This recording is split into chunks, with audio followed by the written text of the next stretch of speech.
वक्त आपको हम खबर दे रहे हैं सरगोदा से, जहां साहिवाल लंगरवाला पतन पुल के करीब बस की मोटरसाइकिल को टक्कर।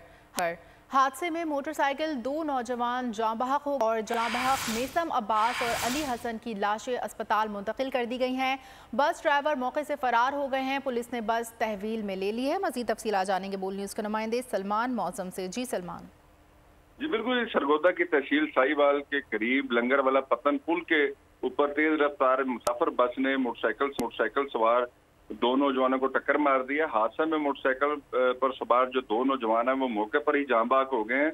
जाँ बहक होने वाले नौजवानों की जो शनाख्त है वो 18 साल मीसम अब्बास और 18 साल अली हसन के नाम से हुई है।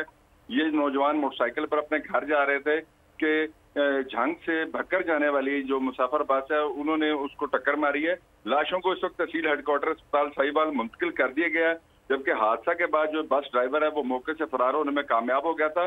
पुलिस ने मुसाफिर बस जो है वो कब्जे में लेकर थाने मुंतकिल कर दिया और ड्राइवर की गिरफ्तारी के लिए टीमें जी हैं वो रवाना कर दी हैं। ठीक है, बहुत शुक्रिया सुलेमान मौसम।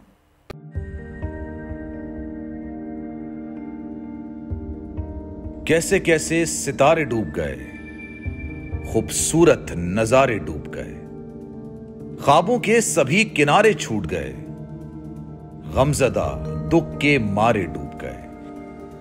कितनी मुश्किल का सामना है यहां, कितने लोगों के प्यारे डूब गए। आओ मिलकर करें मदद सबकी, जिनके सारे सहारे डूब गए।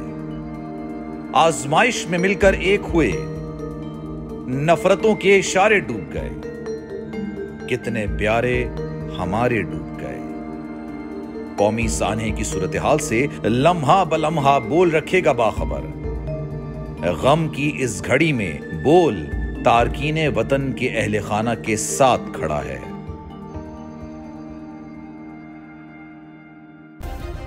सब्सक्राइब करें और बेल दबाएं ताकि कोई खबर रह न जाए।